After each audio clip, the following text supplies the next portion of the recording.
আসসালামু আলাইকুম। Hello guys, কেমন আছেন আপনারা? আমি আল্লাহর রহমতে ভালো আছি। আজ দেখাবো সবজি দিয়ে ছোট মাছ রান্নার রেসিপি।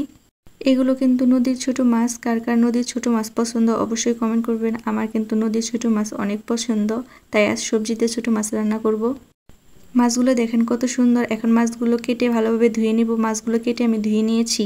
এখন চলে যাব রান্নার পর্বে। দিয়ে দিব তেল, দিয়ে দিব পেঁয়াজ কুচি, দিয়ে দিব কাঁচা লঙ্কা। এখন পেঁয়াজ ভালোভাবে ভেজে নিব।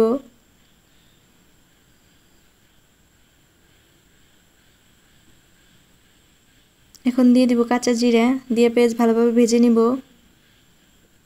পেঁয়াজ ভালোভাবে ভেজে নেওয়া শেষ, যাতে পুড়ে না যায় দিয়ে দিব পানি। দিয়ে দিব 1 চামচ রসুন বাটা, 1.5 চামচ গুঁড়া মরিচ। আমরা ঝাল বেশি খাই তাই বেশি দিচ্ছি, আপনারা চাইলে কম দিতে পারেন। আধা চামচ হলুদের গুঁড়া, আধা চামচ ধনিয়া গুঁড়া, আধা চামচ জিরার গুঁড়া,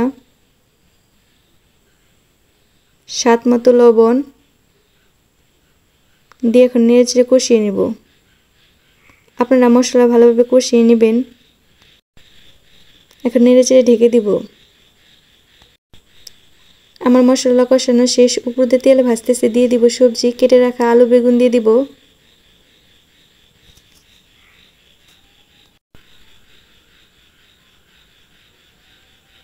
নেড়েচেড়ে এখন সবজিগুলো ভালোভাবে কষিয়ে নিব। সবজিগুলো ভালোভাবে কষিয়ে নেবেন, তাহলে ঝোল কম দিতে হবে। এখন নেড়েচেড়ে ঢেকে দিব। সবজিগুলো আমার কষানো শেষ, উপর দিয়ে তেল ভাজতেছে। এখন দিয়ে দিব মাছ। আপনারা চাইলে ঝোলের সাথে মাছ দিতে পারেন, কিন্তু আমি আগেই দিয়ে একটু মাছ কষিয়ে নিব। মাছগুলো যাতে ভেঙে না যায় আলতোভাবে নেড়েচেড়ে দিব। নেড়েচেড়ে হালকা করে কষিয়ে নিব।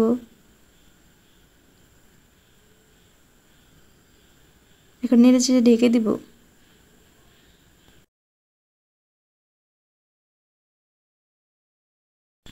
মাছ কষানো হয়ে গেছে, এখন দিয়ে দিব পানি। দিয়ে আলতোভাবে নেড়েচেড়ে ঢেকে দিব, যাতে মাছগুলো না ভেঙে যায়।